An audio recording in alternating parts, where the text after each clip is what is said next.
We're now joined by Mark Thomas. Thank you for joining us today. Good to be with you. Firstly, there's been a perceived power shift in the governing body. How would this impact on the local board? Well, look, I hope this shift that you've rightly described sees a greater local consideration taken in some of the big decisions that the council now has to reconsider, particularly rates and our submission to the unitary plan. And how can you as a local board continue to keep that governing body in check? Well, of course, we've got a statutory role to provide input into the regional decision making. And that's really a critical way that we make sure our residents and ratepayers know what their views are, and that they're being reflected into the decision-making process. And I think we've had 3 years of that, and it's great that my whole team's been re-elected, because I think, as the Herald described us, we're the most successful local board, so we've had some experience providing input into governing body decisions, and we'll continue to do so. Right, in terms of the local board's aims, what are the most, say, crucial priorities on your list at the moment? I guess there are 3 big aims. The first is to continue to implement the Tamaki Drive Master Plan. That was the first regional plan for the whole of Auckland that the Mayor signed off with us. Second is to continue to roll out the sports field upgrade. Sports fields is a big issue for many people around Auckland. We've got a big program there. And thirdly is to upgrade the Meadowbank Community Centre. Right in the middle of our ward, a community centre that's hugely overburdened with demands.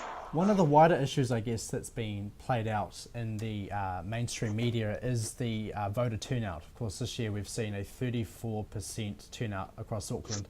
Last time in 2010 it was 50.5%.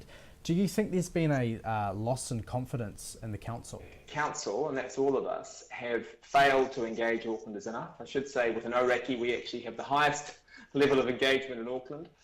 So what we'd like to do is to take some of the lessons we've learned from being successful in this space and help the wider council improve, because there are many parts of the council which can't claim a mandate with the voter levels as low as they are. Well, how can you sort of win their hearts back in a way?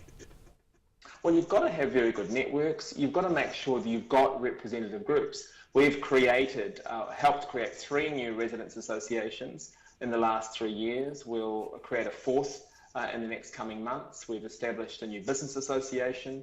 You build groups, new ones, help resource them, and then make sure that you have ongoing relationships with them. So sticking with the wider issues, one of them has been debt and cutting council spending. We know that Cameron Brewer advocates this quite strongly, but what are you looking at in terms of changing your own budget? Well, of course, local boards have been amongst the most prudent of all parts of council. We've had to at least live within our budgets, or in some cases make do with a cut. I think it's been well publicised that the 5 local boards in Old Auckland City have all lost service with the reduction in burn mowing.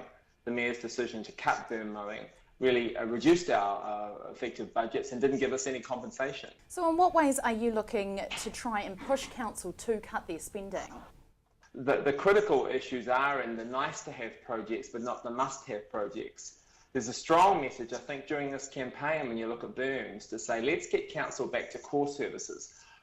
$30 million whitewater rafting parks in Manukau might be lovely, but meanwhile, council-owned berms in Old Auckland City are not getting mowed. Have we got that balance right? And I think that many people have spoken during this campaign to say that we haven't, and that's what the Orakei local board will certainly be taking to the governing body in the coming weeks. Yeah, with that burn issue, do you think that it's sort of a wider theme that maybe council is straying away from a lot of the things that they should be doing? Like, it's covered in the rates that just that berms should be mowed. Look, I think you're right. I think that some have seen the creation of the super city as an opportunity to create a little government of Auckland. The problem is most ratepayers don't want that, and they certainly don't want to pay for it. So I think there's a rebalancing needed. And look, I heard the Mayor this morning indicating that he may be thinking the same thing. So we just need to kind of stitch Auckland back a little tighter to where most people want it to be, which is core council services, And then if there's any sort of brilliant plan to spend ratepayers' money in other areas, let's consult really fully with people before we make decisions like that. Where do you think that $4 million they're supposed to be saving a year by cutting that service, where do you think that'll go? Well, the money effectively went into what's called the Consolidated Fund, and the Mayor would claim that money helped keep rates down. Of course, what that was a benefit to the rest of Auckland at the cost of Old Auckland City, who got no compensation. And we know many people motor on booms. That's really not the issue. The issue is, firstly, there was no evidence or data to prepare that decision. And secondly, the money was taken and there was no compensating service. So I think that's part of the discussion we need to be having with the Mayor, as I said, in the ensuing months. Thank you, Mark Thomas, for joining us, and all the best with your second term on the local board.